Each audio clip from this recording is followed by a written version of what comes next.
We're going to move on to our next story now. In the Dáil, Carol Nolan, independent TD, asked of the government questions in relation to having a frank and a fair and an adult discussion around the topic of immigration or mass immigration into Ireland. We've covered over the last few weeks in particular how anyone who questions or just wants to know more detail, even at times, about the number of immigrants coming into the country, the nature of where they're coming from, the availability of services and housing for them, any question like that, and you are a far-right extremist all of a sudden. Here's Carol Nolan in the Dáil asking some questions in relation to that. I want to begin by wishing you well. And we indeed had no run-ins, I don't believe. It was always constructive, so hopefully today will be no different, and I'll try to remain constructive. Taoiseach, 100 years after the birth of the Irish Free State, I believe this chamber, which sits at the heart of our democracy, should be a forum in which members are free to discuss issues which are of grave concern to the people that we are here to represent. I would hope that we could do so in a sensitive but robust manner, and that our Parliament can avoid becoming a place where there are unspoken rules that discourage certain questions being asked, and where groupthink or complicity in silence becomes the order of the day. For an increasing number of people, one of the issues that is demanding of more serious and frank levels of open debate is that of immigration. The impact that this is having on housing, healthcare and education, and indeed the apparent dysfunctionality that surrounds our entire asylum application process. As policy issues, these must be treated like every other area, where a clear assessment of successes and failures can be discussed honestly. They cannot and must not be no-go areas in terms of our political discourse. Unfortunately, that is what appears to be happening. Every time my independent colleague in the Seanad, Senator Sharon Keoghan, tries to speak on these issues, she is shouted down.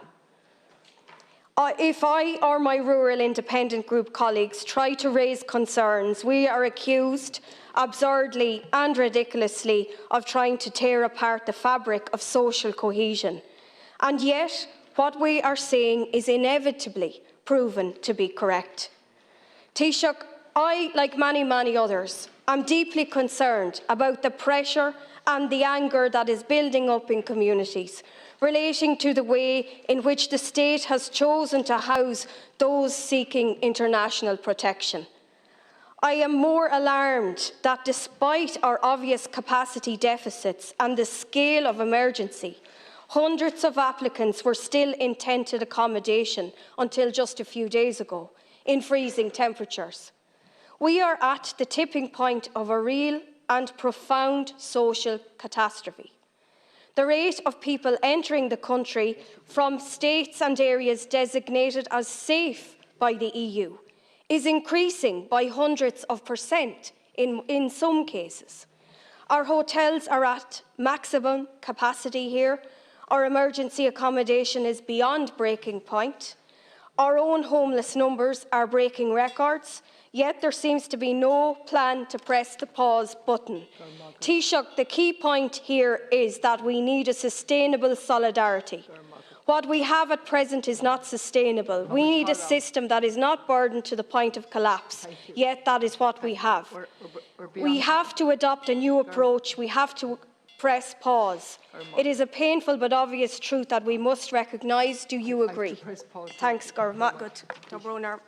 First of all, I thank the Deputy for raising the issue, and I assure the Deputy that no issue should be excluded from this House in terms of debating and discussion. It's fundamental to our national parliament that we would have open debate, free debate, and that the voice of the contrarian is always heard. I don't apply that to you in this context, but the voice of the contrarian should always be heard.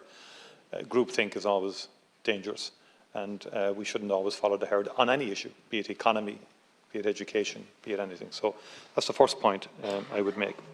Second point I would make is that Ireland, historically, and if we go back 100 years, And if you go back to 1916, beyond the 100 years, one interesting key ingredient of our revolution was it was internationalist.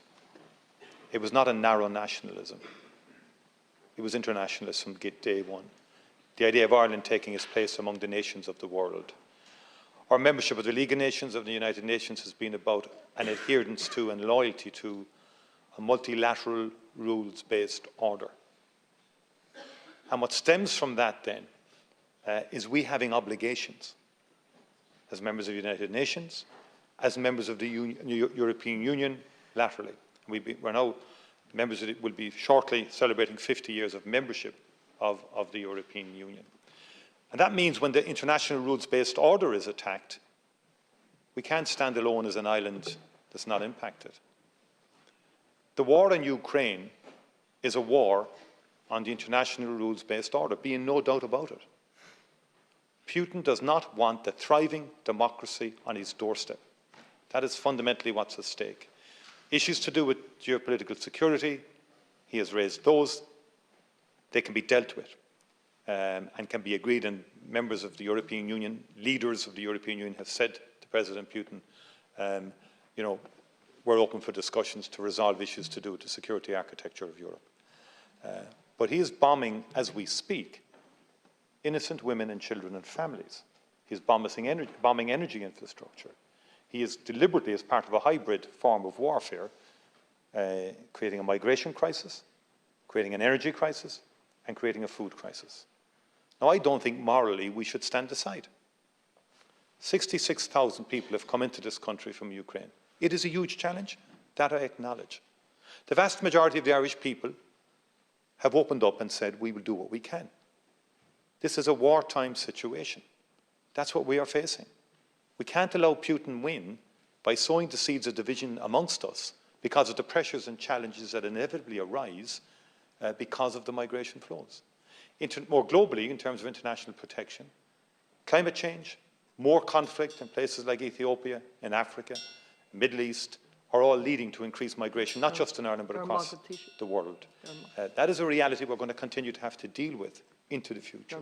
And I think we have to stand up for our responsibilities and do the best we can. Oh my goodness, you know something, I almost feel like going into a rage listening to that response. First of all, Carol Nolan said that from countries that the EU deems safe, didn't mention Ukraine, didn't mention refugees coming from Ukraine. In terms of what he says about the EU has consistently stoked this war in Ukraine and continue to do so, putting arms into the situation, facilitating the creation. Look at Angela Merkel this week gave an interview in on a German station in which she said Minsk Agreements 1 and 2 were never serious on the part of EU negotiators such as Merkel, such as France, and that it was just a holding position until they could build up the military to go to war in the East. And so Merkel admitted that, and this man has the cheek to stand there and ignore the points and say that the vast majority of the Irish people have opened up themselves up to Ukrainian refugees, which is not true. The Irish government are in a state of exasperation at the fact that they cannot get people to open up their homes to Ukrainian refugees, and that most people who did make offers didn't fulfill or go through on those offers to the end stage. So I'm just so frustrated. I'm surprised that Carol Nolan could sit there without at least nodding her head at the I have to be blunt about it, at the crap that just came out from Micheál Martin in response to her question. What's your opinion on that, Padraig? Textbook sort of answer from Micheál Martin. You probably could have expected most of it, but he even surpasses himself there towards the end. Look, he started out by describing how important it is to have discourse in the parliament, in a democracy. He does that, and at the same time, he basically tells lies, because the democratic will of the people hasn't been tested on many issues for a very long time. And like, I'm personally not against migration. I'm not against people coming into the country. Immigration, not against it. The circumstances should be honest, transparent. People should be allowed to talk about. We should have provision. all these things are problems. Like, I mean, she come across like she's raising issues in a very honest way. She's asking questions. She wants to have a public debate on it. But it seems like there's already an agenda set, and everything would be done to justify that. And certainly, there's an awful lot of mistruths there, like towards the end of what he's The saying. whole thing, even this premise of that the Irish Revolution, as he called it, the Irish uprising, 1916 and into the early 1920s, that was an international affair. The only country that recognized the declared Irish Republic was Russia. The only country to recognize, not even the United States. And he had the cheek to say it was an international effort. Oh my goodness, what a liar. What an absolute deceiver. I'm going to move on from this story because I'm getting more frustrated as we continue on.